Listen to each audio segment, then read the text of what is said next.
अध्याय 181 3 की गिनती पर। जू मेंगई को उसे जाने के लिए कहा गया था। कुछ समय बाद सागर में सुयांग कियू वाले जहाज पर चढ़ गई और कुछ ही समय बाद उसने पवित्र मध्य महाद्वीप छोड़ दिया। सुयांग के जाने के बाद जू मेंगई कई दिनों में पहली बार मात्र प्रधान जू से मिली।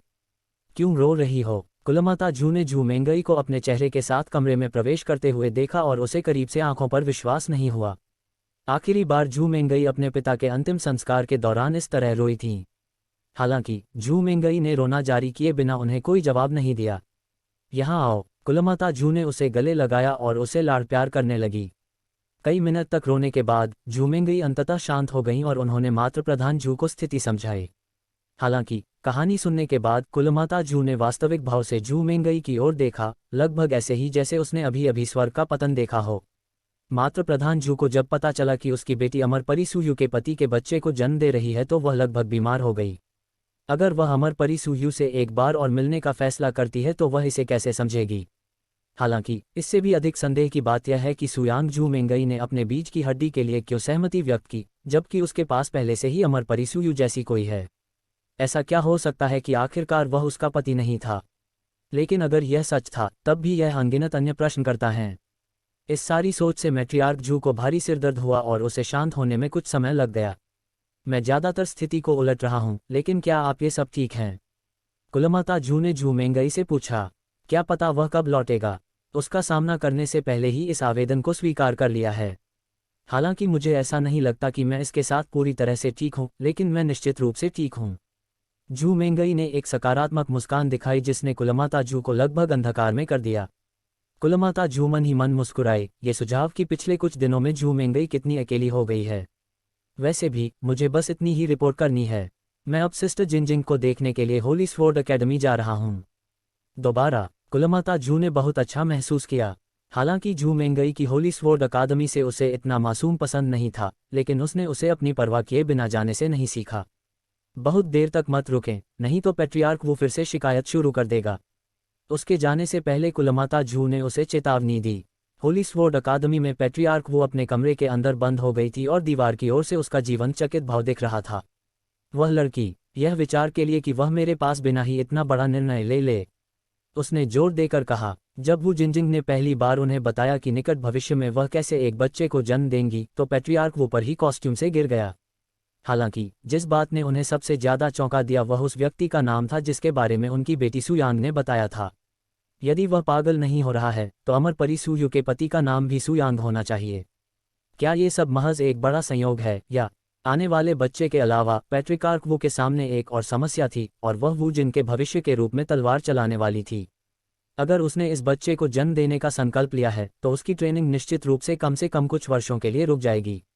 पैट्रियार्क वो अचानक नासा में चिल्लाते हुए अपना सिर जलाने लगा। आह, समय और प्रतिभा की कितनी बर्बादी है। और हालांकि वह वू जिनजिंग को बच्चे के जन्म के बारे में त्यागने के लिए मनाना चाहती थी, वह अच्छी तरह से जानती थी कि वह अपनी बात नहीं मानेगी और समुदाय पर दबाव बनाकर भी छोड़ सकती है। अभी वह केवल एक ही काम कर सकती है और उसने इस तथ्य को स्वीकार किया है कि वह जल्द ही दादा बन जाएगी। पैट्रियार्क वू ने आकाश की ओर देखा और बुदबुदाया, प्रिय, आप ये क्या देख रहे हैं? यदि आप अभी भी जीवित हैं तो आप ये सब कैसे सुरक्षित रह रहे हैं? क्या आप उसे छोड़ देंगे या आप उसे रोक देंगे? एक पैनल के विचार के बाद उसने अपना सिर हिलाया। शायद मुझे ये सब स्वीकार करना चाहिए और खुद को दादा दादी के लिए तैयार करना चाहिए, उसने खुद से कहा। योजक चिन्ह। जिनजिंग के रहने वाले क्वार्टर के बाहर के वुमेन बॉक्स में जू मेंगई ने बड़ी मुस्कान के साथ अपने सबसे अच्छे दोस्त का स्वागत किया। मैं वापस आ गया हूँ सिस्टर जिनजिंग। मेंगई, आप मेरी रिक्तियों से पहले लौट आए हैं। क्या आप वास्तव में इस विषय में इतनी रुचि रखते हैं? अगर मदरसा जू यहाँ आती है और इस बार आप खुद को पीछे खींच लेते हैं तो आप क्या मानक रखते हैं? जू मेंगई ने अपनी भुजाएं बुलाएं और सहज स्वर में कहा, ऐसा नहीं होगा क्योंकि यहाँ आने से पहले मुझे उनकी मंजूरी मिल गई थी। कितना दुर्लभ, वू जिनजिंग बुदबुदाया। वैसे भी, अंदर आओ। एक बार जब वे अंदर थे और वू जिनजिंग अपने कमरे में बैठे थे तो जू मेंगी ने उत्सुकता व्यक्त करते हुए कहा, ये सुनो सिस्टर जिनजिंग, शुरू हो गया है। सैन्य विश्वास नहीं होगा कि मैं हथियार क्या दिखाने जा रहा हूँ। मुझे अनुमान की प्रामाणिकता के बारे में बताएं। वू जिनजिंग ने जू मेंगई के शरीर को ऊपर से नीचे तक देखा और एक क्षण बाद कहा, क्या आपको अंततः अपना भाग्य वाला व्यक्ति मिल गया? जूगई ने रचनात्मकता में हौंफते हुए से कहा, आप कैसे बता सकते हैं? मैं आपकी आभा के बारे में कुछ अलग महसूस कर सकता हूँ। ये पहले से ज्यादा आम लगता है। वू जिंज ने कहा, मैं बताता हूँ क्योंकि मैं भी हाल ही में इसी बदलाव से गुजरा हूँ।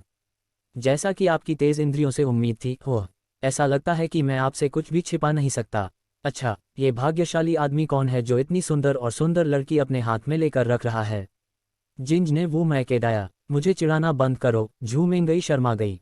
और उसकी तुलना में मेरी प्रतिभा केवल एक खाली पात जितनी ही मूल्यवान है। वू जिंजिंग ने आश्चर्य से अपना मुंह ढक लिया। कीमिया के दाव में आप जैसे प्रतिभाशाली और निपुण व्यक्ति के लिए ऐसी बात कहना। लेकिन मुझे पता है कि यह कैसा लगता है, क्योंकि मैंने भी अपने आदमी से मिलते समय इसी तरह की भावना का अनुभव किया है। उद्धरण चिन्ह। वैसे भी सवाल टालना बंद करो और मुझे पहले ही जवाब दे दो। ये भाग्यशाली आदमी कौन है? वू जिंजिंग ने आग्रह किया। अगर आप मुझे पहले बताएं तो मैं आपको बताऊंगा। झू मेंगई उसके लिए बिल्कुल भी पीछे नहीं हटी। ठीक है, फिर ये कैसा? हम दोनों एक ही समय पर अपने पार्टनर का नाम बोलेंगे। वू जिंजिंग ने अचानक सुझाव दिया। मुझे स्वीकार है। अच्छा, फिर 3 की गिनती पर 1, 2। वू जिंजिंग और झू मेंगई दोनों ने एक साथ तीसरी गिनती पर अपना मुंह खोला। उसका नाम सुयांग है। सुयांग उसका नाम है। क्या? उनकी अभिव्यक्तियां तुरंत स्थिर हो गईं और वे चकित चेहरे से एक दूसरे को देखने लगे। उनकी आंखें और मुंह सदमे से खुले हुए थे। अध्याय 182 सिर्फ दोस्तों से भी अधिक। एक लंबे क्षण के अजीब शैले के बाद झू मेंगई ने कठोर आवाज में कहा, ऐस तो आपके दोस्त का नाम भी सुयांग है। क्या संयोग है? झू मेंगई स्पष्ट रूप से अस्वीकार कर रही थी और यह विश्वास नहीं करना चाहती थी कि उसने उसी व्यक्ति के साथ संबंध बनाया था जिसने उसके सबसे अच्छे दोस्त वू जिंजिंग को नापसंद किया था। हालांकि वू जिंजिंग ने अपना सिर हिलाया और कहा, मूर्ख मत बनो। मैं कह सकता हूं कि उन शब्दों पर विश्वास भी नहीं है। हालांकि वू जिंजिंग ने भी यह स्वीकार नहीं करना चाहा था कि वह उसी आदमी के साथ खेती की थी जो झू मेंगे के साथ खेती की थी। इस दुनिया में ऐसी चीजें शामिल हैं जिन्हें स्वीकार करना बेहतर है। अब हमें क्या करना चाहिए? झू मेंगे ने चिंतित स्वर में पूछा। क्या हम एक ही आदमी से एक बच्चे को जन्म देंगे, पता चलेगा? उन्हें सबसे ज्यादा चिंता इस बात की है कि इस घटना के बाद उनका रिश्ता कैसे खत्म हो जाएगा। अब हमें क्या करना चाहिए? वू जिंजिंग ने सोचा। आमतौर पर जब 2 अज्ञात महिलाओं में एक ही पुरुष से बच्चे को जन्म दिया जाता है तो पुरुष एक को अपनी आधिकारिक पत्नी के रूप में चुना जाता है, जबकि दूसरी उसकी रखैल बन जाएगी। हालांकि इस स्थिति में जहां पुरुष मौजूद नहीं है, हमें निर्णय लेना होगा आपके लिए हम क्या करना चाहते हैं। जिंजिंग ने झू मेंगई को गंभीर रूप से देखा और पूछा, आप क्या करना चाहते हैं मेंगई? कुछ देर के विचार के बाद झू मेंगई ने कहा, मैं चाहता हूं कि हम वैसे ही रहें जैसे हम हमेशा से रहे हैं। सबसे अच्छे दोस्त, आपके बारे में क्या सिस्टर जिंजिंग? जिंजिंग ने अपना सिर हिलाया और उत्तर दिया, ये प्रभावशाली है। मुझे नहीं लगता कि मैं अब पहले की तरह देख पाऊंगी। क्या? उसकी बातें सुनकर झू मेंगई की अंतिम यात्रा विफल हो गई। झू मेंगई के लिए आंसुओं में डूबे से पहले वू जिंजिंग ने जारी किया, हम दोनों एक ही आदमी से प्यार करते हैं और उसे अपनी मासूमियत भी देते हैं और हम भविष्य में एक ही आदमी से एक बच्चा भी पैदा करेंगे। अगर आप प्यार करते हैं तो हम हैं, केवल मित्र बनने की बात पहले ही शुरू हो चुकी है। आपका मतलब यह नहीं है? झू मेंगई हैरान रह गई, लेकिन एक अलग कारण से।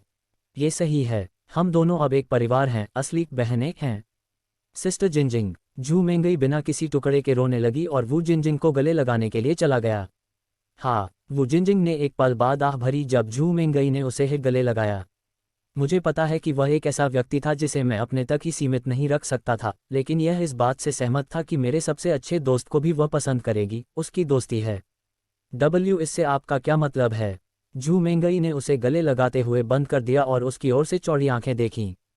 वू जिंजिंग ने हंसते हुए कहा, इसका मतलब यह है कि मैं अब आपके सामने उसके साथ मौजूद अलौकिक अनुभव के बारे में नहीं मार सकता, क्योंकि आपने भी इसका स्वाद चखा है। जब झू मेंगई ने इस तरह का विषय उठाया तो वह शर्माने लगी, और निश्चित रूप से उसके पास स्वाद से कहीं अधिक था। यह आपके साथ कैसा रहा? क्या उसके साथ साधना के दौरान आपको भी ऐसा महसूस हुआ कि आप पर किसी सेक्स राक्षस ने कब्जा कर लिया है? वू जिंजिंग ने उसे चिढ़ाना शुरू कर दिया। झू मेंगई ने अपने चेहरे पर शर्म को छुपाने की कोशिश की जब उसे वह समय याद आया जो उसने उसके साथ काल्ड्रॉन रूम के अंदर बिताया था। उस समय के बारे में सोचते हुए वह निश्चित रूप से आविष्ट से कहीं अधिक थी। कुछ भी हो, वह एक जंगली जानवर में बदल गई थी। मुझे चिढ़ाना बंद करो सिस्टर जिंजिंग, झू मेंगई ने चिल्लाया। हा, तुम्हें जानकर मेंगई, तुम शायद कुछ मिनट भी नहीं टिक पाईं। वू जिंजिंग जोर से हंसने लगा। हालांकि झू मेंगई के निकले अगले शब्दों ने वू जिंजिंग की हंसी रोक दी। हालांकि पहले मुझे इस एहसास की आदत नहीं थी, लेकिन उसके साथ कई दिन बिताने के बाद मैं विश्वास के साथ कह सकता हूं कि मैं बिना आराम के आधा दिन भी गुजार सकता हूं। सख्त दिखने की कोशिश करते हुए झू मेंगई ने जानबूझकर सहनशक्ति की गोली के बारे में भाग को बाहर रखा। वू जिनजिंग ने चौड़ी आंखों और ढीले जबड़े से उसे देखा। वाय आप क्या, आपने उसके साथ कुछ दिन बिताए? झू मेंगई ने सिर हिलाया और उसे बताया कि कैसे सुयांग अपने कुछ व्यवसाय के कारण फोर सीजन्स अकादमी में कुछ दिनों तक रहा था।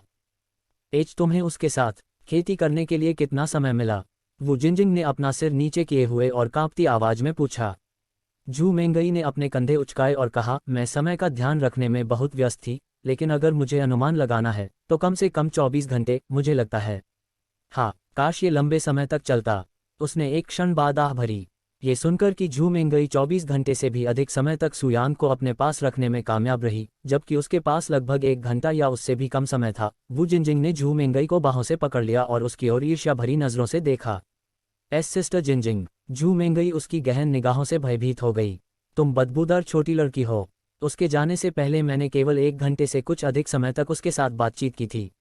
वू जिनजिंग द्वारा उत्सर्जित परिपक्व भावना को इस समय महसूस नहीं किया जा सकता था, क्योंकि वह झू मेंगई के प्रति बहुत अधिक ईर्ष्या महसूस कर रही थी। झू मेंगई उसकी बातों से अवाक रह गई। क्या आपको एहसास है कि आप कितने भाग्यशाली थे कि आपने उसके साथ इतना समय बिताया? और आपको इसके बारे में शिकायत करनी चाहिए। मुझे अभी शिकायत करनी चाहिए। मैं क्या ऐसा है? झू मेंगई को अब उसके साथ बिताए समय के बारे में इतना बुरा नहीं लगता था और यहाँ तक कि वू जिनजिंग पर दया भी आती थी। आखिर 1 घंटे के बाद ही कोई कैसे संतुष्ट हो सकता है? कुछ समय बाद झू मेंगई ने अचानक वू जिनजिंग से पूछा, सिस्टर जिनजिंग, हालांकि यह अजीब लग सकता है, अब सुयांग के चले जाने के बाद मुझे खुद को कैसे संतुष्ट करना चाहिए?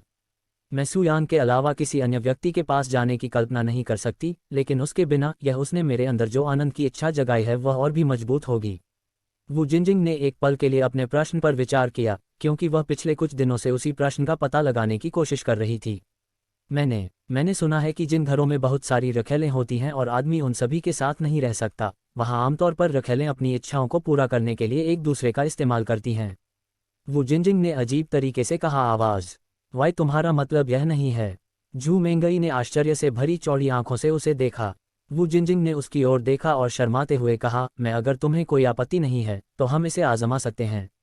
अपनी समस्या के अप्रत्याशित उत्तर से झू मेंगई का जबड़ा जमीन पर गिर गया। अध्याय 183। एक दूसरे को चाटने में यूरी शामिल है। सिस्टर जिनजिंग, क्या आप गंभीर हैं? झू मेंगी यह पुष्टि करना चाहती थी कि वास्तव में वह गंभीर थी या हमेशा की तरह उसे वैधानिक रही थी। मैं इस तरह का मजाक नहीं बनाऊंगा, जिनजिंग ने तुरंत उत्तर दिया और उसका चेहरा लाल हो गया। उसके बाद अचानक शांत हो गया। कुछ क्षण बाद झू मेंगी ने लज्जित स्वर में कहा, तब अगर सिस्टर जिंज को मेरे जैसे किसी व्यक्ति के साथ ऐसा करने में कोई रुचि नहीं है, मुझे लगता है कि मैं इसे आजमा सकता हूँ। हालांकि यह अनसुना की सीमा तक दुर्लभ नहीं है। महिलाओं का किसी अन्य महिला के साथ होना अपनी इच्छा को बनाए रखना निश्चित रूप से एक असामान्य प्राथमिकता है, और जबकि पूरी दुनिया में उन लोगों का तिरस्कार नहीं होता जो एक जैसे लिंग के साथ अपनी यौन कल्पनाओं में जगह बनाना चाहते हैं, निश्चित रूप से ऐसे लोग हैं जो ऐसी रुचि रखते हैं, क्योंकि उनका मानना है कि ऐसा करने से व्यक्तिगत स्वर बनता है कि निंदा कर रहे हैं। लेकिन झू मेंगई और वू जिनजिंग दोनों के लिए सौभाग्य की बात है, उनमें से कोई भी उन लोगों में से नहीं है जो इस असामान्य विचार को ठीक करना चाहते हैं। कुछ भी हो, सुयांग से मिलने के बाद वे कई निस्संदेह प्रति अधिक खुले विचार वाले हो गए, खासकर जब साधना की बात आती है। क्या आप निश्चित हैं? यदि आप वास्तव में नहीं चाहते हैं तो मेरे लिए अजीब विचार से सहमत होने की आवश्यकता नहीं है। चिंता मत करो बहन जिनजिंग, अगर आपको लगता है कि आपका विचार अजीब है तो आपको देखना चाहिए कि जब मैं सुयांग का ध्यान आकर्षित करने की कोशिश कर रही थी तो मेरे मन में क्या था। मैं क्या ऐसा है? वो जिनजिंग के शब्द पर मुस्काने बिना नहीं रह शौक। फिर आप इसे अभी क्या चाहते हैं?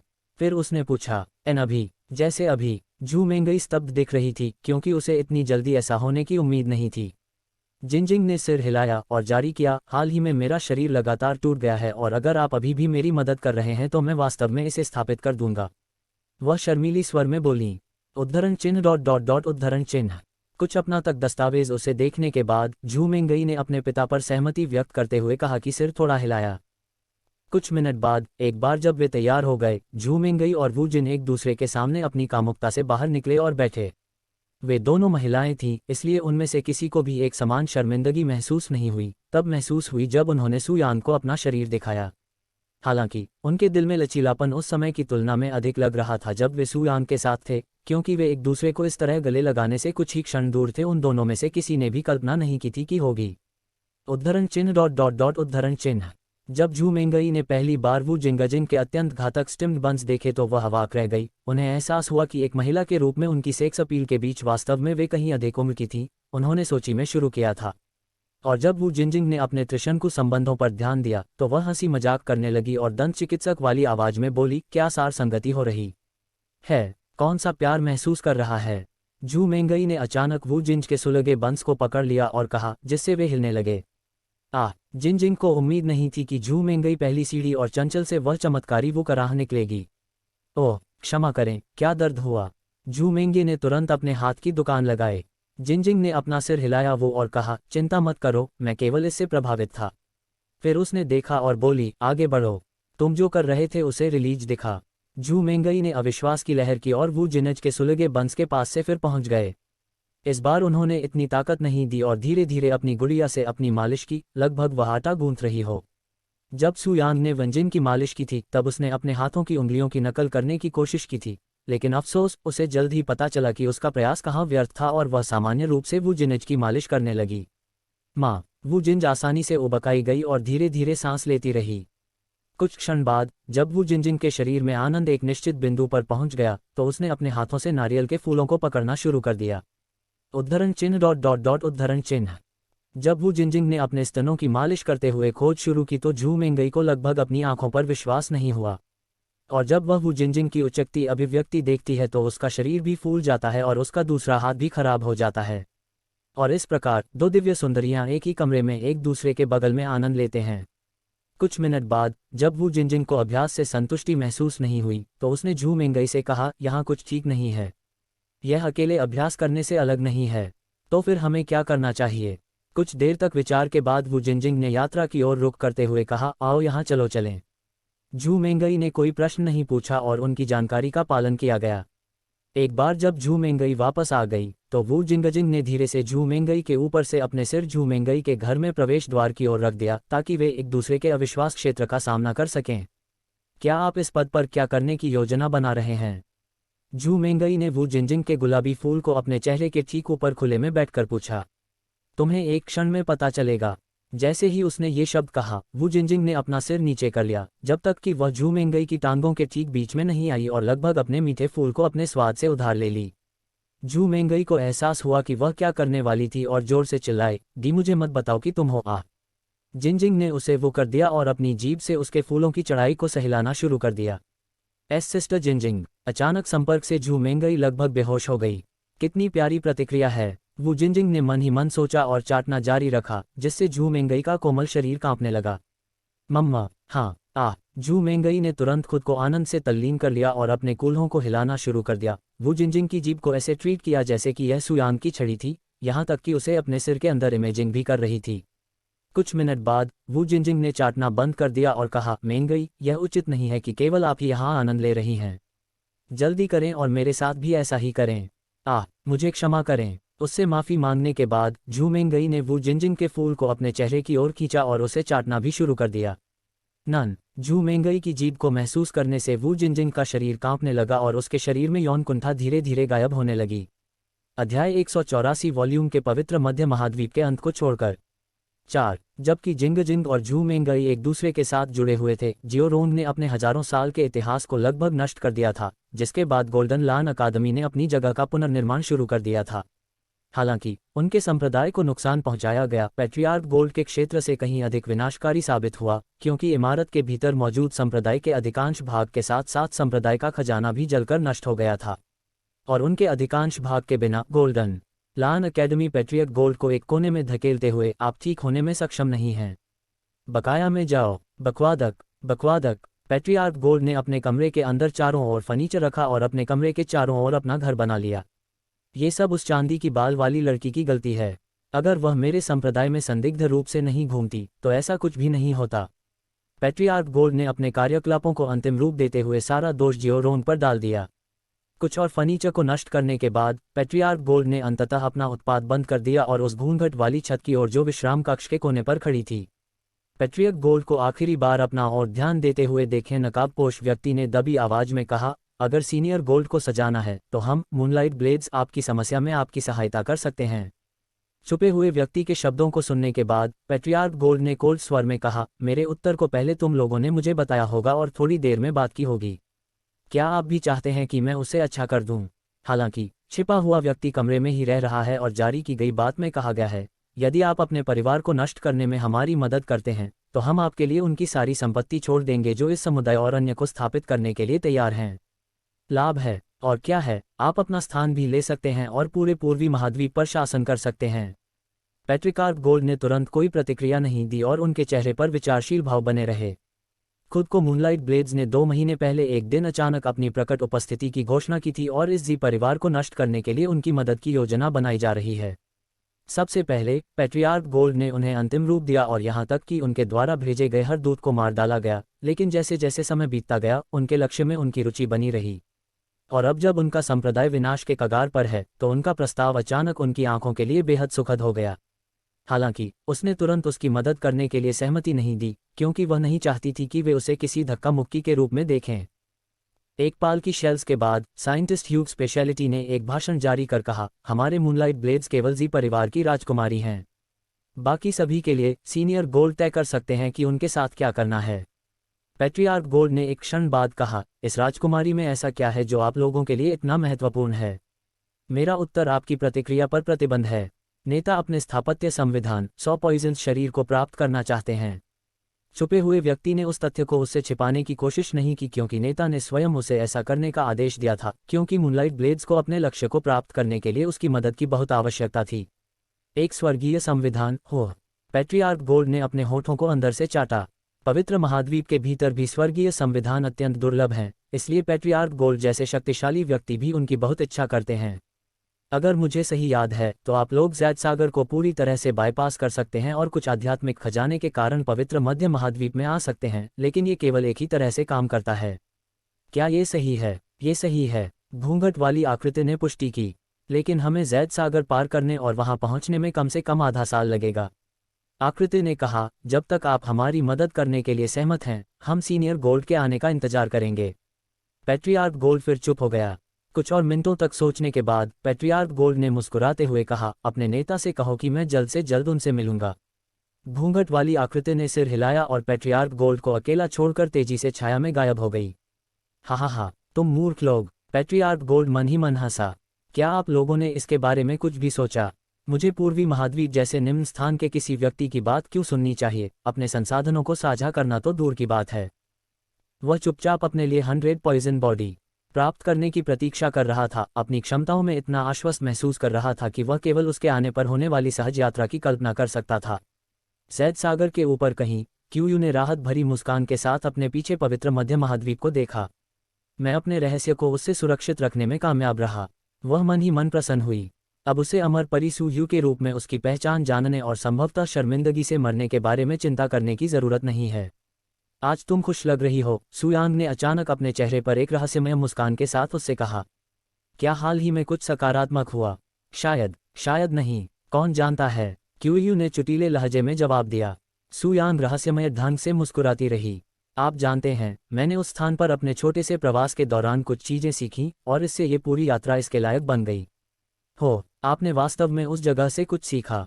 आपने क्या सीखा? क्यूयू ने देखा कि वह थोड़ा अजीब व्यवहार कर रहा था, लेकिन वह इतनी महत्वहीन चीज की परवाह करने के मूड में थी और उसने इसे अपने कंधों से हटा दिया। इसका कोई महत्व नहीं है, क्योंकि यह केवल कुछ थोड़ी दिलचस्प कहानियां हैं। सचमुच, आप उन्हें मेरे साथ साझा क्यों नहीं करते? क्यूयू ने बिना सोचे समझे बोला। क्या आप निश्चित हैं? हो सकता है कि आपको इन कहानियों में कोई मनोरंजन न मिले।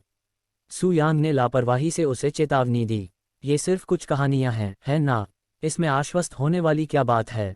इस बिंदु पर क्यूयू के चेहरे पर चुटीले भाव संदेह से भरे हुए हो गए, क्योंकि वह सुयांग को घेरने वाली रहस्यमय आभा से अपने दिल में असहज महसूस करने लगी थी। जहां तक सुयांग का सवाल है, उसके चेहरे पर रहस्यमयी मुस्कान बढ़ती ही गई। वह बस ये देखने के लिए इंतजार नहीं कर सकता था कि जब वह सुयू नाम की किसी लड़की के बारे में बात करना शुरू करेगा तो क्यूयू क्या भाव व्यक्त करेगा। अध्याय 185। तो आप सब कुछ जानते थे। इधर उधर घूमना बंद करो और मुझे पहले से ही बताओ। सुंग यान के चेहरे पर एक रहस्यमयी मुस्कान के साथ उसके साथ घूमने के बाद क्यूयू ने कहीं न कहीं छेड़ते हुए कहा। हालांकि उसने अनुमान नहीं लगाया और कहा कि उसके मन में क्या था। उसके दिल में एक बुरी भावना भरी हुई थी, उसके हाथ मुट्ठियों में बंध गए थे। एक बार की बात है, एक युवा महिला कल्टीवेटर को एक बड़ी कल्टीवेटर से प्यार हो गया। सू यांग ने उसे एक कहानी सुनानी शुरू की और क्यू चुप हो गई। महिला कल्टीवेटर ने उसे एक यात्रा मित्र के रूप में उसका पीछा करने के लिए प्रेरित किया, एक शहर से दूसरे शहर, महाद्वीप से महाद्वीप, यहाँ तक कि सितारों से उसका पीछा किया। इस महिला कल्टीवेटर ने उस व्यक्ति तक की यात्रा की का पीछा किया गया था। हालांकि इतना खर्च करने के बाद भी उसके साथ लंबे समय तक वह कभी भी उसे बहकाने में सफल नहीं हुई। क्या आपको लगता है कि ऐसा क्यों हुआ? सू यांग ने क्यू को देखा और पूछा। मुझे कैसे पता होना चाहिए? हो सकता है कि वह बस इसका उपयोग समझती हो या उसका स्वरूप वास्तव में अनाकर्षक हो। क्यू ने इस महिला कल्टीवेटर के असभ्य शब्दों के बावजूद उनके दृढ़ संकल्प की आंतरिक रूप से प्रशंसा की। सू यांग ने कहा, महिला कल्टीवेटर एक सुंदरी थी, यहाँ तक कि एक शीर्ष सुंदरी भी। फिर उन्होंने आगे कहा, यह वास्तव में सरल है। महिला का मानना था कि उसकी सुंदर उपस्थिति के कारण उसे बस पुरुष को उसके साथ विश्वास करने के लिए प्रेरित किया गया था, और अपनी समझ के कारण वह कभी भी पुरुष के साथ ही अपनी भावनाओं को साझा नहीं किया। उद्धरण चिन्ह। क्यू अवाक रह गया। बस इतना ही था। हालांकि कुछ और शुरुआती तक की कहानी के बारे में दर्शनशास्त्र के बाद क्यू को यह पता चला कि उसकी पिछली स्थिति की कहानी में महिला कल्टीवेटर की स्थिति समान थी। क्योंकि उसे अपनी अनूठी उपस्थिति पर भरोसा था, यह एक कारण था कि क्यू ने सू यांग के साथ अपनी भावनाओं को साझा करने की जहमत नहीं दी और एकमात्र साथी उसके पीछे पीछे चलती रही, इस उम्मीद में कि वह अंततः अपने प्यार में पड़ जाएगी। क्यू को अपने लबादे के नीचे खाना आने लगा।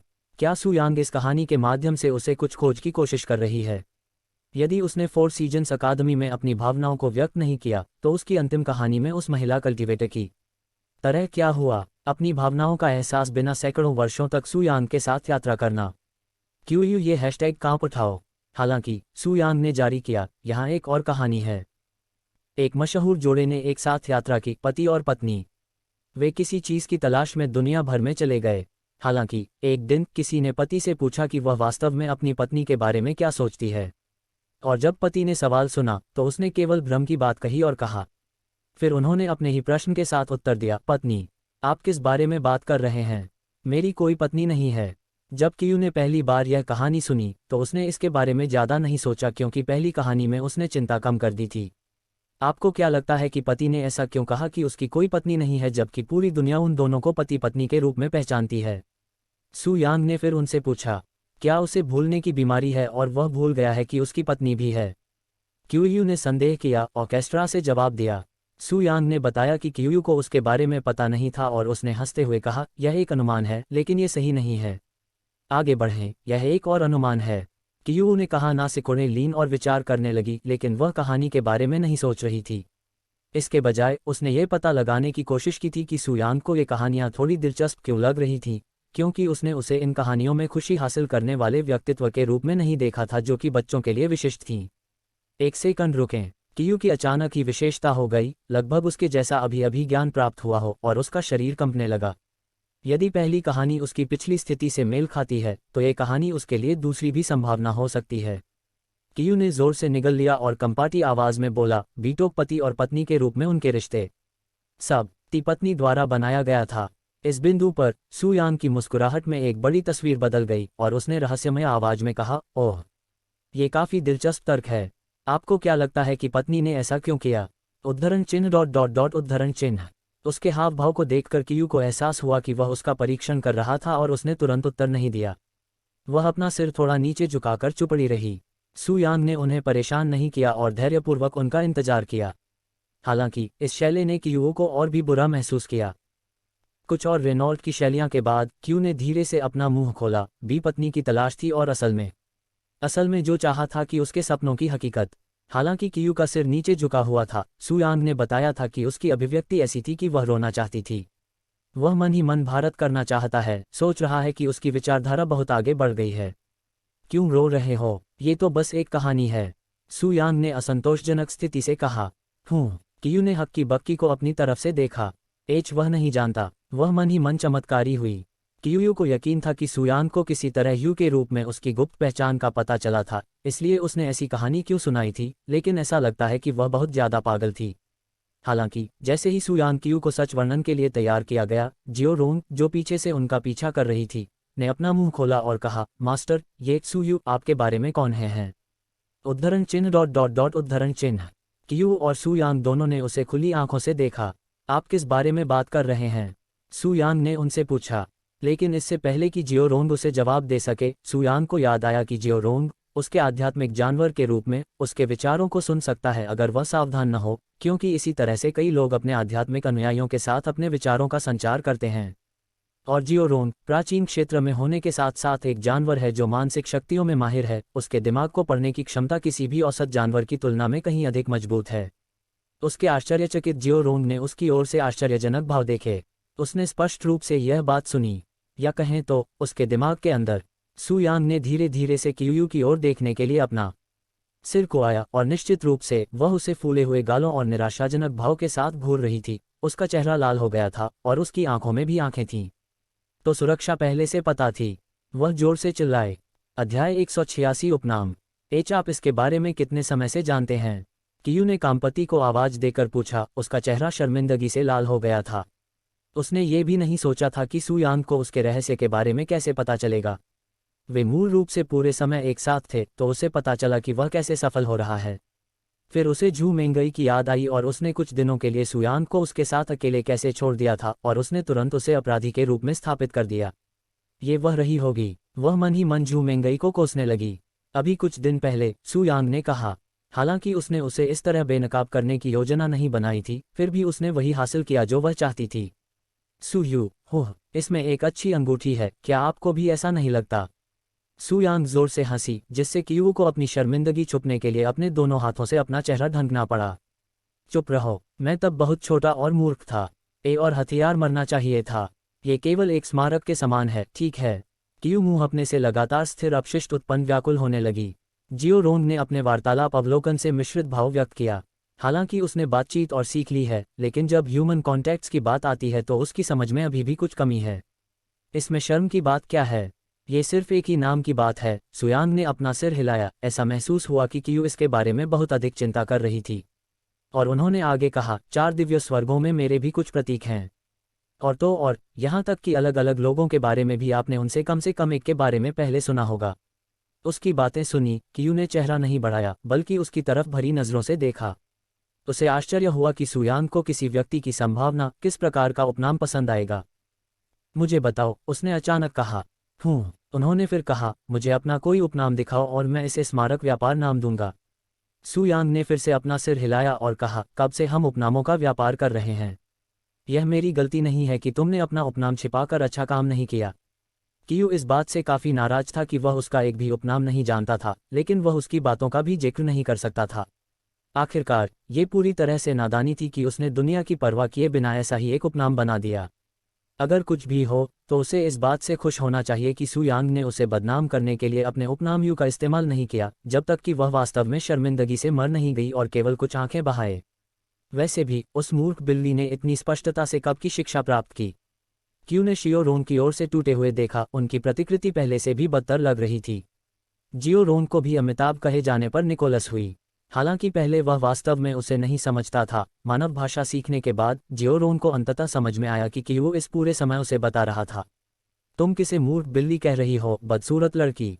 जियोरोंग ने अप्रत्याशित रूप से कियू पर ताली बजाई, जो उसके अचानक शाप देने से हैरान थी।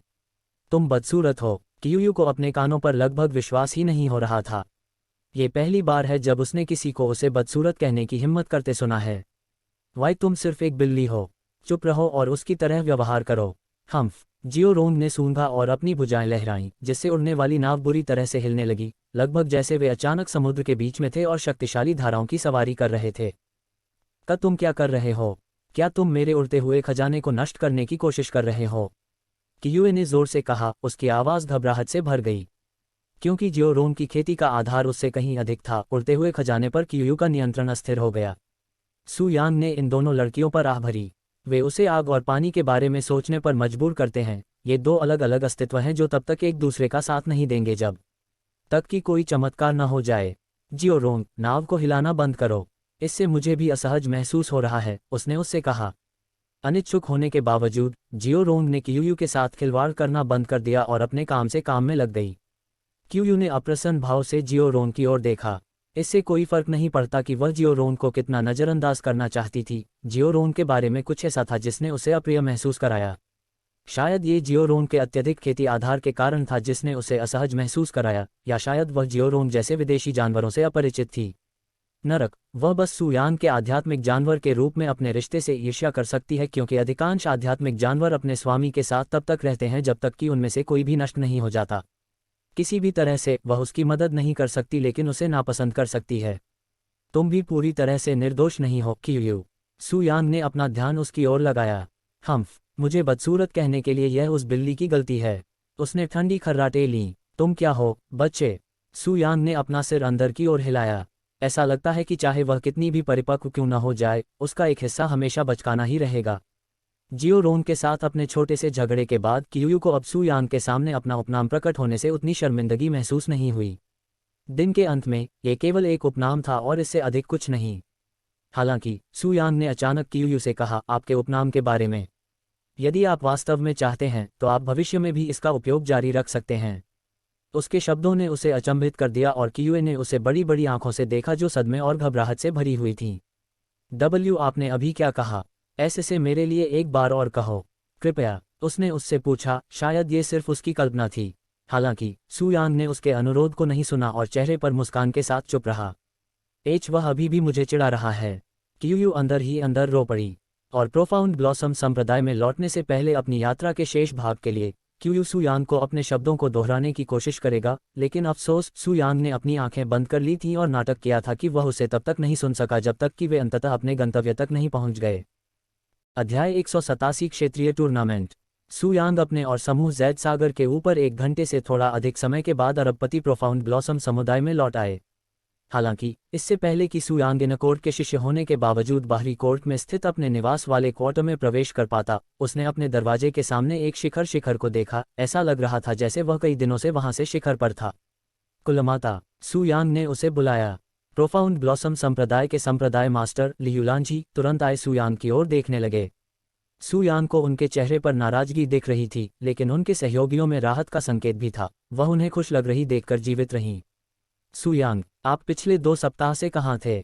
उसने तुरंत पूछताछ की। हालांकि सुयांग ने इस तरह का अभिनय किया जैसे वह भ्रमित थी और कहा, कहाँ? मैंने सोचा था कि जाने से पहले सैक्टेल्डर के साथ साइन आउट कर लिया था, यहाँ तक कि यह भी उल्लेख किया गया था कि मैं एक मिशन पर रहूंगी। लियू लांजी ने भौहें चैडलीन और जोर से कहा, मिशन मेरे घर? यह मत सोचो कि तुम उत्तरी क्षेत्र में अपने छोटे से साहसिक कार्य को प्यार से कह सकते हो क्योंकि वह अन्यथा था। सुयांग ने आश्चर्यचकित कर दिया। उसे कैसे पता चला? उन्होंने इस बात से अनभिज्ञ था कि सु परिवार ने उनसे संपर्क किया था और उनके कलाकारों ने उन्हें उत्तरी क्षेत्र में वापस जाने की याचिका दाखिल की थी। तो पेंटिंग पता चल गया हो? सुयांग ने शांत होकर कहा, लेकिन ये सिर्फ उत्तरी क्षेत्र है, फिर भी क्या आपको वहां ऐसा दिखाना प्रतिबंधित है? ऐसा क्यों है? उद्धरण चिन्ह उद्धरण चिन्ह। लियू लांजी को उम्मीद नहीं थी कि वह उनसे सवाल पूछेगा और एक दोस्त के लिए निःशब्द हो गया। सु परिवार के साथ उसके वास्तविक कारण से वह किसी भी परिस्थिति में उसे सच नहीं बता सकता, इसलिए उसके प्रश्न ने उसे आसानी से परेशान कर दिया था। इससे भी अधिक क्योंकि सु परिवार ने अपनी याचिका में समय निर्धारण के लिए कुछ जानकारी छोड़ी थी। लियू लांजी ने अभी भी इस बात से अनभिज्ञ है कि सुयांग ने पहले ही सु परिवार में वापस आ चुका है, केवल ये जानता है कि वह किसी भी कारण से उत्तरी क्षेत्र में लौट आया है। प्रोफाउंड ब्लॉसम संप्रदाय के शिष्यों को यात्रा के लिए एक निश्चित दूरी की सीमा पर ले जाने की अनुमति देना आवश्यक है, और आपने केवल उस सीमा को पार नहीं किया है बल्कि आप पूरी तरह से एक अलग क्षेत्र से हैं। मैं भी चला गया। भले ही आप आंतरिक न्यायालय के शिष्य हों, आपको संप्रदाय के पदों को तोड़ने के लिए भर्ती किया जाएगा। लियू लांजी को आखिरकार उनका पद छोड़ दिया गया। क्या ऐसा है? मैं परिवर्तनशील हूँ। सुयांग ने प्रतिस्पर्धा से अपनी किस्मत को स्वीकार कर लिया। आपके लिए जो भी सजा सोची है मैं उसे स्वीकार कर लूंगा, लेकिन तब तक मैं आराम करूंगा। रुको, मेरी बात अभी खत्म नहीं हुई है। इससे पहले कि वह अपने रहने वाले क्वार्टर में प्रवेश कर पाता, लियू लांजी ने उसे रोक दिया। इस बार क्या है? सुयांग ने बहुत कहा। शायद इसलिए कि उसके दिल में कहीं न कहीं वह सुयांग का उसकी दिव्य तकनीकों के लिए गहरा सम्मान करती है, या शायद ये सिर्फ इसलिए है क्योंकि उसे इसकी आदत हो गई है। लेकिन सुयांग के उसके प्रति उदासीन रवैये के बावजूद संप्रदाय के गुरु लियू लांजी कोई प्रतिक्रिया नहीं दिखाते हैं, बहुत कम गुस्सा व्यक्त करें। क्षेत्रीय टूर्नामेंट हमारे प्रोफाउंड ब्लॉसम संप्रदाय के इस आयोजन में भाग लेने से पहले केवल आधा साल है, और मैं यहाँ आपको ये बताने के लिए हूँ कि आप कुछ अन्य लोगों के साथ इस कार्यक्रम में भाग लेंगे। लियू लांजी ने उस क्षेत्रीय टूर्नामेंट का उल्लेख किया जो क्षितिज पर था। उद्धरण चिन्ह। आपने मेरे जैसे व्यक्ति को क्यों चुना? और मुझे ऐसा कुछ क्यों करना चाहिए जो परेशान करने वाला हो? सू यांग ने उससे कहा। जबकि एल्डर वू ने उसे पहले से ही इस कार्यक्रम के बारे में बताया था, तब से उसे इस कार्यक्रम में दिलचस्पी थी, खासकर जब 100 पॉइजन बॉडी वाली वह लड़की मौजूद होगी। आप भाग लेंगे क्योंकि इस संप्रदाय के शिष्य के रूप में यह आपकी जिम्मेदारी है कि जरूरत पड़ने पर संप्रदाय का प्रतिनिधित्व करें, और क्योंकि मैं, संप्रदाय गुरु, आपको भाग लेने का आदेश दे रहा हूं। क्या ये पर्याप्त कारण है?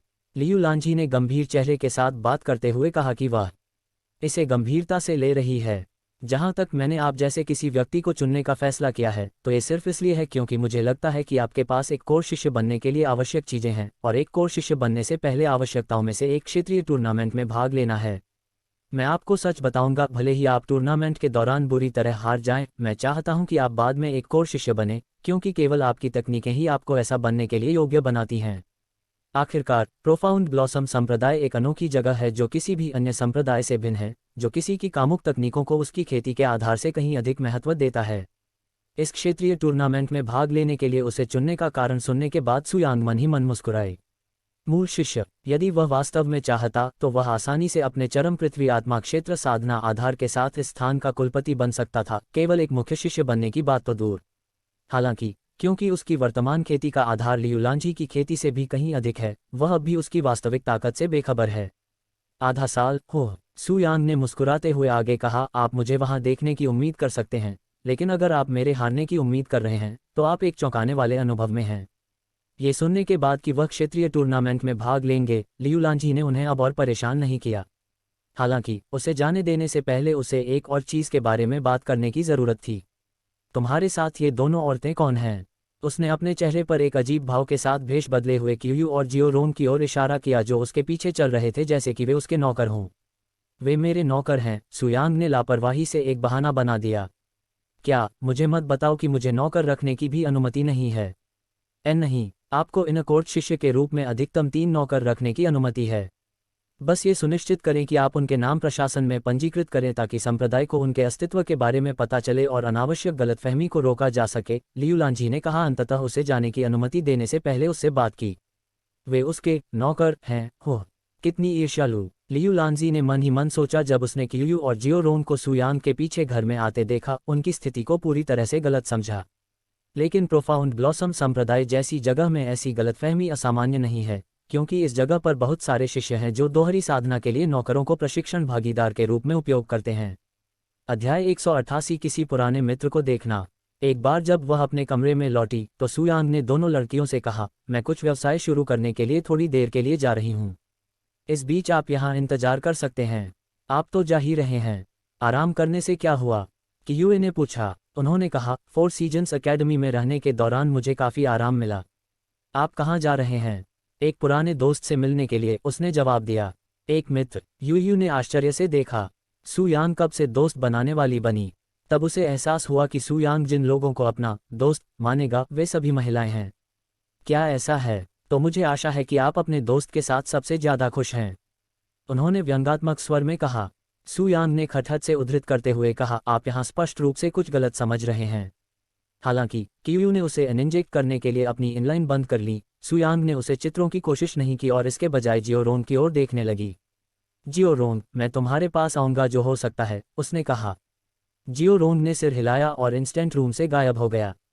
ओह ठीक है क्यू, मुझे अपना हवाई जहाज वाला खजाना उधार दो, बस लकड़ी की नाव ही काफ़ी अच्छी है, उसने कहा। क्यू ने अपने एंगेल लेक की भी जहमत नहीं की और अपनी स्टोरेज रिंग गाना यांग पर फेंक दिया और उसने कहा कि इसे वह खुद ढूंढे। सू यांग ने अपने व्यवहार पर किसी भी तरह की कोई साहसिक यात्रा नहीं की, बल्कि लकड़ी की नाव ले ली। जाने से पहले उन्होंने कहा, मुझे लंबे समय तक नहीं जाना चाहिए।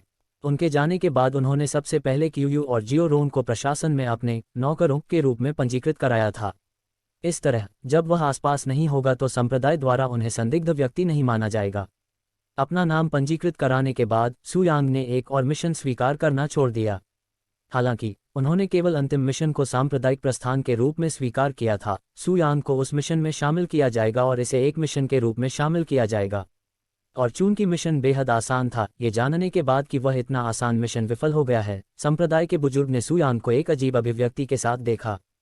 क्या आप इस मिशन में असफल हो रहे हैं? हालांकि इसे पूरा होने में कुछ समय लगा है, लेकिन यह मिशन किसी भी तरह से मुश्किल नहीं है।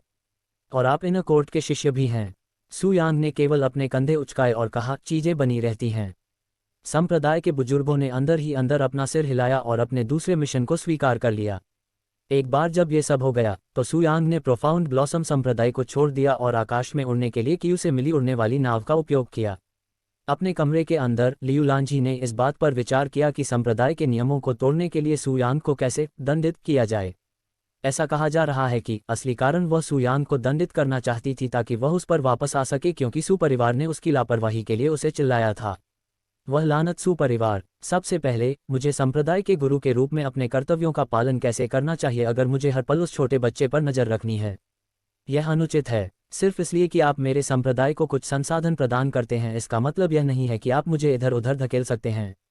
यदि सु परिवार अपने प्रोफाउंड ब्लॉसम संप्रदाय से कहीं अधिक कौशल वाले 4 महान परिवारों में से एक नहीं होता तो वह इतनी निराश नहीं होती। ऐसा कहा जा रहा है, सु यांग पहले स्थान पर उत्तरी क्षेत्र में ही क्यों गईं? उसने विचार किया। और भले ही मैंने कहा कि मैं उसे सजा दूंगा, उसके जैसे व्यक्ति के लिए उचित सजा क्या होगी? चून की आंतरिक न्यायालय के शिष्यों की सजा बाहरी न्यायालय के शिष्यों से भिन्न होती है जब वे संप्रदाय के नियमों को तोड़ते हैं, और सु यांग एक आंतरिक न्यायालय की शिष्या हैं। उन्हें वास्तव में इसके बारे में सोचने के लिए कुछ समय बिताना चाहिए। आमतौर पर जब प्रोफाउंड ब्लॉसम संप्रदाय का कोई शिष्य किसी संप्रदाय के नियम को तोड़ता है तो उन्हें एक निश्चित समय के लिए दोहरी खेती से प्रतिबंधित कर दिया जाएगा, और ऐसी सजा कई दिनों से लेकर महीनों तक हो सकती है। हालांकि चूंकि लियू लांजी के दिल में सु यांग का कुछ हद तक विशेष अस्तित्व है, इसलिए वह उसके साथ किसी अन्य शिष्य की तरह व्यवहार नहीं कर सकती थी। कई मिनटों तक सोचने के बाद लियू लांजी को आखिरकार एक विचार आया कि सु यांग को क्या सजा दी जाएगी। ये सही है, मैं हमेशा उससे ऐसा करवा सकता हूँ।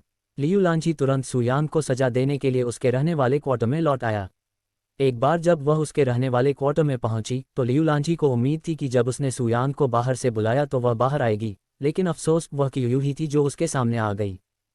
वह चला गया। ये जानने के बाद कि सु यांग पहले ही जा चुकी है, लियू लांजी ने आश्चर्यचकित भाव से उसे देखा। आराम करने से क्या हुआ? अभी 1 घंटा भी नहीं हुआ जब से मैंने उसे अकेला छोड़ा था। उसने मन ही मन सोचा। क्या आप जानते हैं वह कहाँ गया था? उसने क्यू से पूछा। क्यू ने अपना सिर हिलाया। मैं क्या ऐसा है? चूंकि सु यांग यहाँ नहीं है, इसलिए उसकी सजा के लिए उसके लौटने तक इंतजार करना होगा। हालांकि लियू लांजी तुरंत नहीं गए और इसके बजाय क्यू से बोलना शुरू कर दिया। तुम उसके नौकर हो, है ना? वह तुम लड़कियों के साथ कैसा व्यवहार करता है? क्या तुम उत्तरी क्षेत्र से आए हो? उसने प्रश्नवाचक चेहरे के साथ उससे पूछा। ऐसा लग रहा था कि उसे उसके साथ उनके रिश्ते में दिलचस्पी है, खासकर जब वे अचानक सामने आ गए। उद्धरण चिन्ह ... उद्धरण चिन्ह। क्यू ने लियू लांजी को नाराजगी भरी दृष्टि से देखा।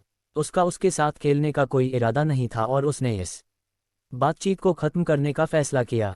क्यू ने अचानक लियू लांजी के चेहरे के सामने अपनी आस्तीन लहराई और कुछ सेकंड बाद लियू लांजी शांतिपूर्ण अभिव्यक्ति के साथ जमीन पर गिर गई। ऐसा लग रहा था कि वह गहरी नींद में है।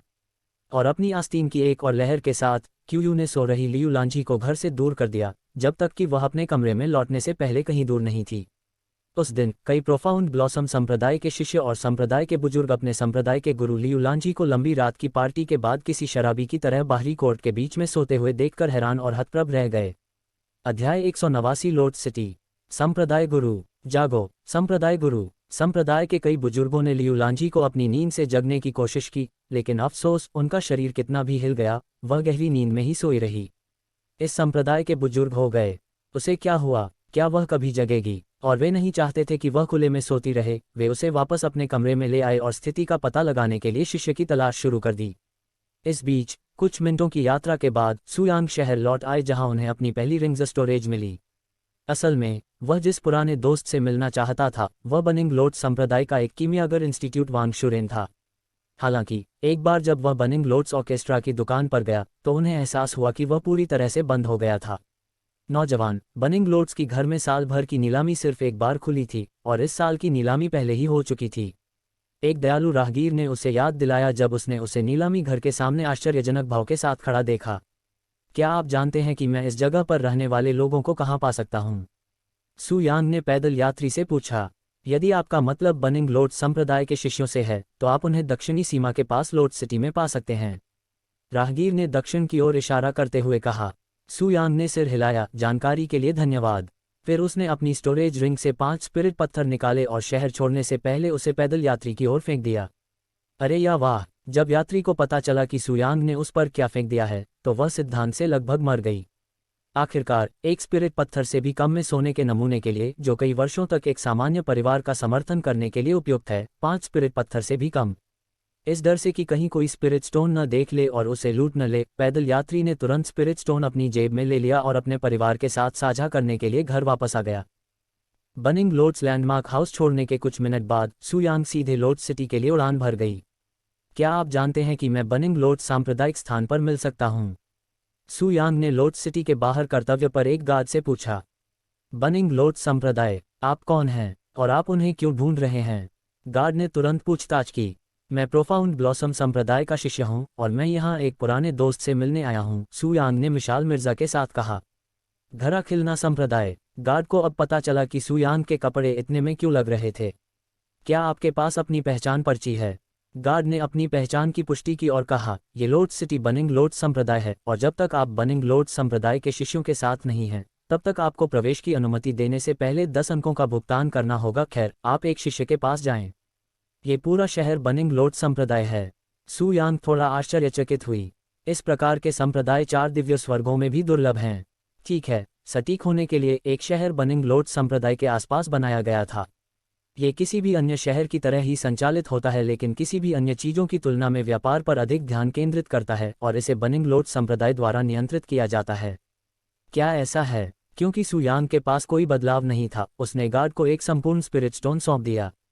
ओह! गार्ड ने चौड़ी आंखों और स्तब्ध भाव से उसकी ओर देखा। ती प्रवेश शुल्क 10 तांबे है। मेरे पास कोई बदलाव नहीं है। पी कृपया एक क्षण प्रतीक्षा करें जब तक मैं आपके लिए कुछ बदलाव ला दूं। कोई जरूरत नहीं है। सुयांग को मात्र एक स्पिरिट स्टोन से परेशान नहीं किया जा सकता था। ऐसी बातें सुनकर गार्ड की आंखें और भी फैल गईं। एक अजीब स्पिरिट पत्थर के साथ 10 तांबे का प्रवेश शुल्क चुकाने के लिए यह आदमी कितना अमीर है। वह उसकी संपत्ति और अलग व्यवहार से ईर्ष्या किए बिना नहीं रह सका। तो यहाँ आपके लिए एक विशेष प्रवेश पास है। जब तक आपके पास यह है, आप भविष्य में भुगतान किए बिना लोड्स सिटी में स्वतंत्र रूप से प्रवेश कर सकते हैं। गार्ड ने सुयांग को स्वर्ण पदक देते हुए कहा। सुयांग ने लापरवाही से पदक स्वीकार किया और पहली बार लोड्स सिटी में प्रवेश किया। यदि आप इस रास्ते पर चलते रहें तो आप बनिंग लोड्स संप्रदाय पा सकते हैं। शहर में प्रवेश करते ही गार्ड ने उससे कहा। सुयांग ने सिर हिलाया और रास्ते पर चलने लगी। और केवल कुछ मिनट चलने के बाद सुयांग को समझ में आया कि गार्ड का क्या मतलब था जब उसने कहा कि लोड्स सिटी व्यवसाय पर बहुत अधिक ध्यान केंद्रित करता है, क्योंकि उसकी नज़र में केवल दुकानें या रेस्तरां थे और कोई भी आसानी से समझ सकता है कि बनिंग लोड्स संप्रदाय इतना क्यों है। महंगी वस्तुओं और दुकानों से सजे इस शहर में प्रवेश करते ही अमीर बन जाते हैं। लोड्स सिटी में कहीं युवा महिलाओं और युवाओं के एक समूह को एक रेस्तरां में खुशी से बातचीत करते देखा जा सकता है। ये सभी व्यक्ति बिल्कुल एक जैसे कपड़े पहने हुए थे। उनके सीने पर पीले कमल के पैटर्न के साथ लाल वस्त्र पूरी तरह से सिल दिए गए थे, जो बनिंग लोड्स संप्रदाय के शिष्यों के रूप में उनकी पहचान दर्शाते थे। जूनियर प्रशिक्षु शिष्य झांग, कंजूस मत बनो और हमें बताओ, क्या तुम्हें किसी प्रकार के खजाने का सौभाग्य मिला है? वहां मौजूद शिष्यों में से एक ने मेज के अंत में बैठी खूबसूरत युवा महिला से पूछा। अभी कुछ समय पहले आप केवल प्राथमिक आत्मा क्षेत्र के 7वें स्तर पर थे, फिर भी आप किसी तरह कुछ ही हफ्तों में गहन आत्मा क्षेत्र तक पहुंचने में कामयाब रहे, इन कोर्ट शिष्य बन गए। मुझे विश्वास नहीं है कि आप इसे हासिल कर सकते थे बिना किसी सौभाग्यशाली मुठभेड़ के ऐसी उपलब्धि। एक बार जब उनमें से एक ने विषय शुरू किया तो अन्य शिष्यों ने भी अपनी राय देनी शुरू कर दी। झांग उपनाम वाले शिष्य पर उन्हें बताने के लिए थोड़ा दबाव डाला। ठीक है, हालांकि मुझे कोई खजाना नहीं मिला, लेकिन एक निश्चित व्यक्ति से मेरी सौभाग्यशाली मुलाकात हुई। झांग नाम के युवा शिष्य ने स्पष्ट रूप से समझाया। ये व्यक्ति, क्या ये पुरुष है या महिला? महिलाएं और भी अधिक उत्सुक हो गईं। यह एक जवान आदमी है। युवती शर्मा गई। ओह, हमें उसके बारे में और बताओ। उसने आपकी खेती को कैसे प्रभावित किया? जबकि महिला शिष्यों को यह विषय बेहद मनोरंजक लगा, वहीं पुरुषों के लिए यह विपरीत था, जो इस युवा महिला को पसंद करते थे। कुआं। हालांकि जैसे ही युवती बनिंग लोड्स नीलामी घर में मिले एक निश्चित अतिथि के बारे में बात करने के लिए तैयार हुई, उसकी नज़र सड़कों पर चलते हुए एक सुंदर युवक पर पड़ी। SSS Suyang. युवती तुरंत अपनी सीट से खड़ी हो गई और उसका पीछा करने के लिए रेस्तरां से बाहर भागी, जिससे वहां मौजूद सभी लोग हक्के बक्के रह गए। अध्याय 190। झांग शियू यंग से दोबारा मुलाकात। सुयांग। सुयांग। झांग शियू यंग ने अपने लापता सामान शिखर का पीछा करते हुए उसे बुलाया। सुयांग ने एक परिचित मधुर आवाज में अपना नाम पुकारते हुए अपने कदम रोक दिए। जब वह मुड़ा के पीछे गया तो उसने लाल वस्त्र पहने एक खूबसूरत युवा महिला के साथ अभिलाषा व्यक्त करते हुए उसकी ओर देखा। ओह, आप हैं। सुयांग ने तुरंत अपने सुंदर चेहरे की पहचान की, लेवल 1 के पुस्तकालय और 100 के दशक के अर्थशास्त्री को। वह जांग शियुयंग थी, जो बनिंग लोड्स संप्रदाय की शिष्या थी और शी बनिंग लोड्स के घर में सुयांग को अपना शुद्ध इंसार दिया था। डी, क्या तुमने मुझे याद किया हो सुयांग? मैं झांग शियुयंग, ठीक है। सुयांग ने अपने चेहरे पर मुस्कान के साथ कहा। ऑलराइट। झांग शियुयंग को डर था कि वह पहले उसके बारे में भूल गई थी, लेकिन न केवल उसने उसे याद किया, बल्कि वह सुयांग के आसपास के गर्म माहौल से छोटी सी आश्चर्य भी हुई। वह पहले मिलनसार से अधिक सुंदर लग रहा था, थोड़ा मिलनसार भी। आप यहाँ लोड सिटी में क्या कर रहे हैं? उसने उससे पूछा। यदि आप किसी निश्चित स्थान की तलाश में हैं, तो मैं आपको वहाँ परामर्श प्रदान कर सकता हूँ। सुयांग ने सर हिलाया और कहा, वास्तव में मेरा बनिंग लोड समुदाय के साथ कुछ व्यवसाय है, इसलिए यदि आपको वहाँ मेरा मार्गदर्शन करने में कोई लक्ष्य नहीं है। मैं खुशी से। इस बिंदु पर जांग शियुयंग ने पहले ही अपने मित्र शिष्यों के बारे में धोखा दिया था और उसे बनिंग लोड संप्रदाय में ले जाने के लिए सहमति दी थी। जूनियर बिजनेस बहन झांग, आप कहाँ जा रही हैं?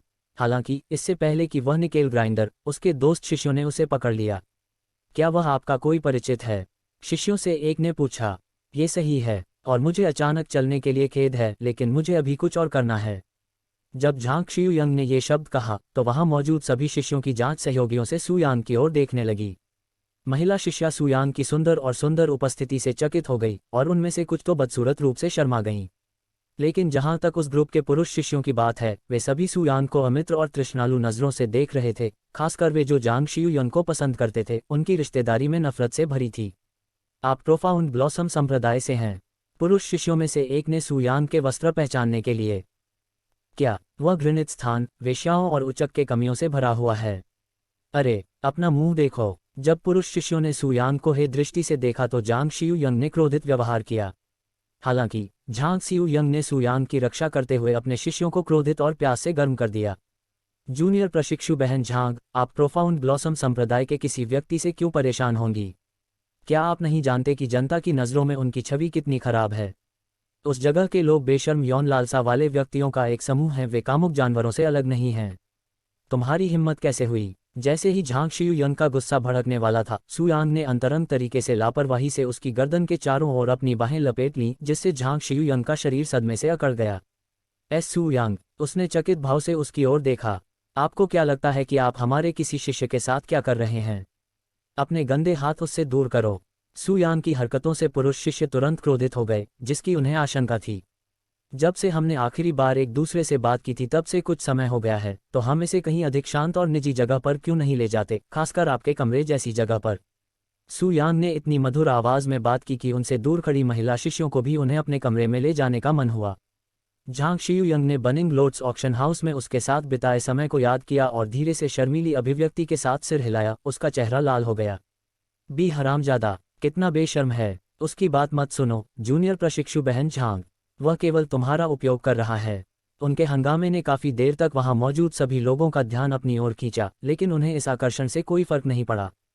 चलो चलें, सुयांग ने शुरू से ही इन बनिंग लोड संप्रदाय के शिष्यों की अनदेखी करते हुए झांग शियुयंग को दूर खींचते हुए कहा।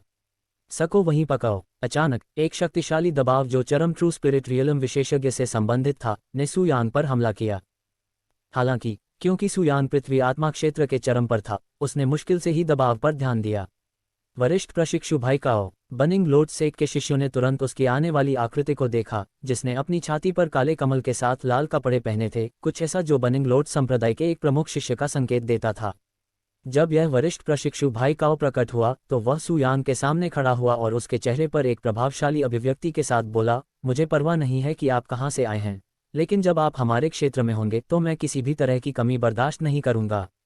मेरे बनिंग लोड संप्रदाय के शिष्यों के लिए सम्मान, खासकर यदि वे इन कोर्ट के शिष्य हैं। सुयांग इस कोर शिष्य पर एक नज़र डालने के लिए केवल एक सेकंड के लिए रुका और उसके चारों ओर घूमने से पहले एक उदासीन अभिव्यक्ति के साथ उसके अस्तित्व को पूरी तरह से अनदेखा कर दिया। जब सुयांग ने उसकी उपेक्षा की तो कोर शिष्य गुस्से से कांप उठा। तुम्हारी हिम्मत कैसे हुई? हालांकि इससे पहले कि कोर शिष्य अपना सिर घुमा पाता, उसके चेहरे के सामने एक बड़ी हथेली दिखाई दी। पिताजी। सुयांग ने कोर शिष्य को एक ही थप्पड़ मारकर सड़क पार कर दिया था, जिससे वहां मौजूद सभी लोग चौंक गए। वरिष्ठ प्रशिक्षु भाई काओ।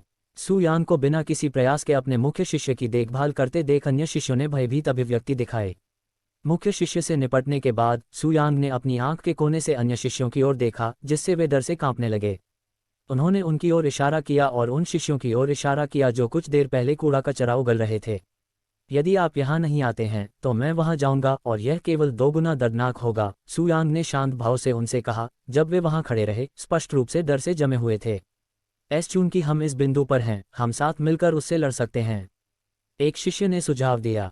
इस प्रकार अपने गहन आत्मा क्षेत्र साधना आधार से संचालित होकर शिष्यों ने सु यांग पर हमला करना शुरू कर दिया, जो पृथ्वी आत्मा क्षेत्र के शिखर पर था। कुछ सेकंड बाद लोट सिटी के भीतर 3 जोरदार थप्पड़ गूंज उठे और 3 और आकृतियां सड़क पर उड़ती देखी जा सकती थीं। जोकरों का एक झुंड। सु यांग ने अपना सिर हिलाया। फिर उन्होंने घबराए हुए झांग शियू यंग से कहा, अब जब झुंझलाहट दूर हो गई है तो आइए बनिंग लोट संप्रदाय की ओर जल्दी चलें। और ठीक है, उसने धीमी गति से सिर हिलाते हुए उत्तर दिया।